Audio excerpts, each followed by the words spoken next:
Dari mana bisa Pak Menteri mengatakan bahwa koperasi harus untung? Ini ya boleh saya katakan hitung-hitungan yang sangat berbahaya. Nggak mungkin terjadi untung.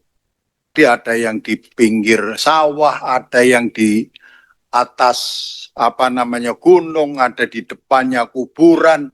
Nah ini enggak mungkin gitu. Jadi asal berdiri karena ada tekanan-tekanan yang luar biasa. Masyarakat menganggap apa yang disampaikan oleh Kementerian Koperasi untuk mengelola hasil petani yang ada di desa, menumbuh kembangkan juga, ini kebalik. Malah menjadi kaki tangannya kaum kapitalis.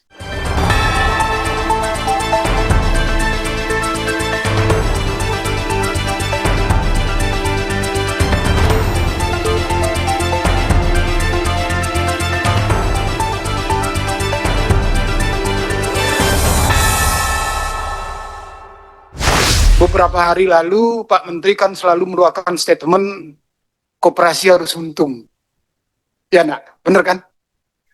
Gimana cara menghitung untungnya Pak Menteri?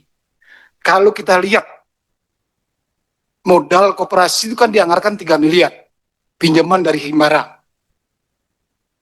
Ya, benar kan? Sementara untuk membangun gerai, truk dan lain sebagainya, sampai cold storage dan lain sebagainya, itu anggarannya hampir 2,7.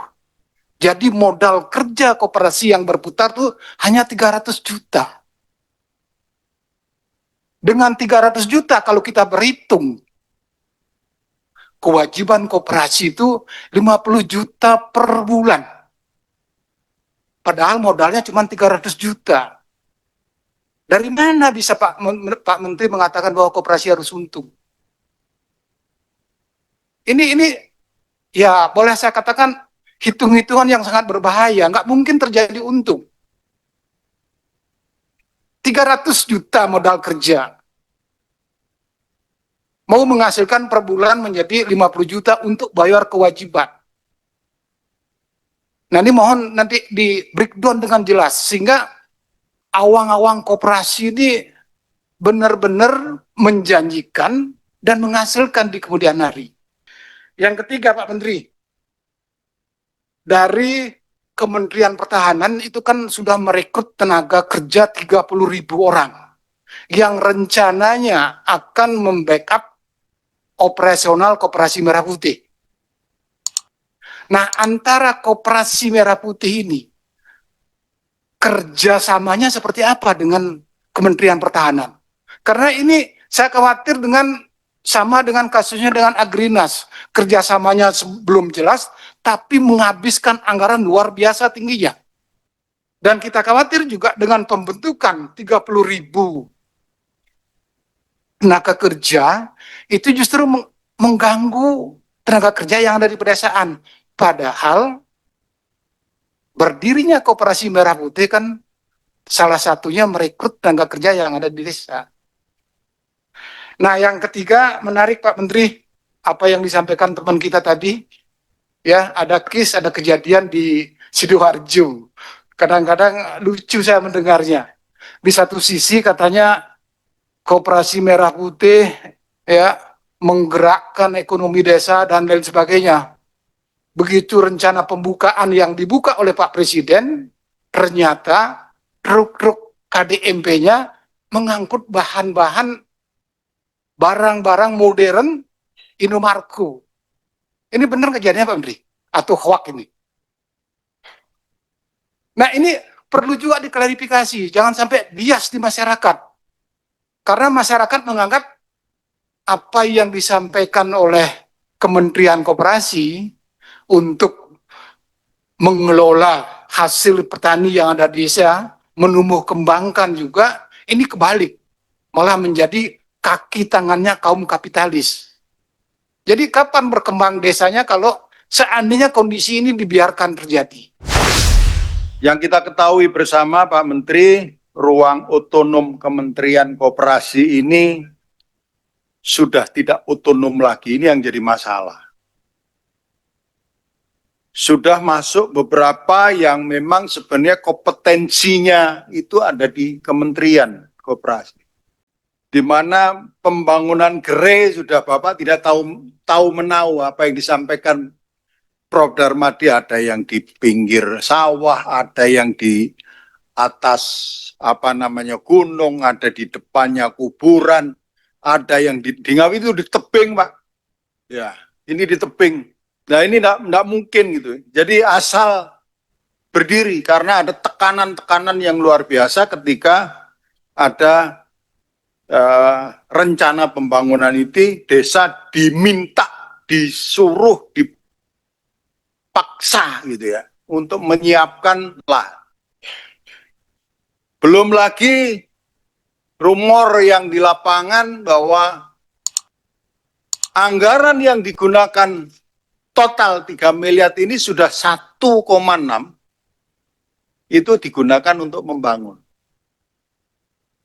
gerai.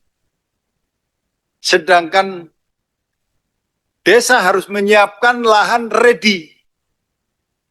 Ada urukannya desa dan sebagainya. Sehingga di lapangan itu kurang lebih menurut mereka ya sekitar 800-an lah. Nah, ya kemana ini 800 ini mesti diurai. Karena desa berat sekarang ini dengan pemotongan-pemotongan yang ada. Nah, kemudian belum lagi mobil harus disiapkan. Ada truk, ada pickup, ada motor roda 2, roda 3.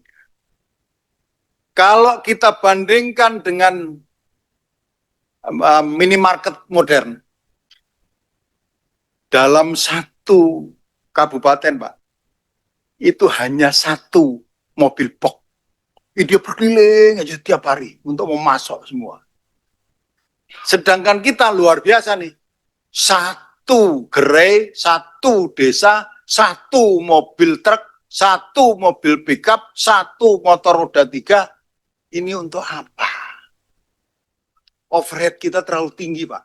Kalau kita bicara tentang hitungan-hitungan bisnis. Nah, ini yang. Nah, koperasi, Kementerian Koperasi ini akan on the track clear 2 tahun setelah koperasi ini buka. Sementara akan dibimbing, dibina oleh Agrinas. Gitu, Pak ya. Ini yang harus di-clearkan, Pak. Jangan sampai anggaran yang kita tambah menjadi 1,8 T, ini doubling. Artinya ada clearance, ada klarifikasi, ada koordinasi antara Agrinas, Pangan, dengan Kementerian Pertahanan. Karena Kementerian Pertahanan juga masuk, Pak, dalam rekrutmen dan mungkin di dalam penataan personalianya. Nah, ini yang perlu dimengertikan sehingga jangan sampai doubling. Bapak menganggarkan, lebih baik kalau menurut saya alih tanggung jawab itu sejak dini, Pak. Bersama-sama yang mana harus dibersamakan. Jangan sampai 2 tahun baru dimasukkan di Kementerian Koperasi, kacau, Pak, nanti, Pak. Karena Bapak katakanlah sekarang bicara aset. Asetnya sekarang ini sembarangan, Pak. Produknya India, kemudian bangunan juga nggak karu-karuan. Ada kemungkinan 2 tahun, apakah masih 50%? Kondisi dari bangunan ini belum tentu, Pak. Karena kondisinya rotok kacau-kacau lah. Nah, ini yang perlu mendapatkan perhatian sehingga Pak Menteri hati-hati di dalam hal ini.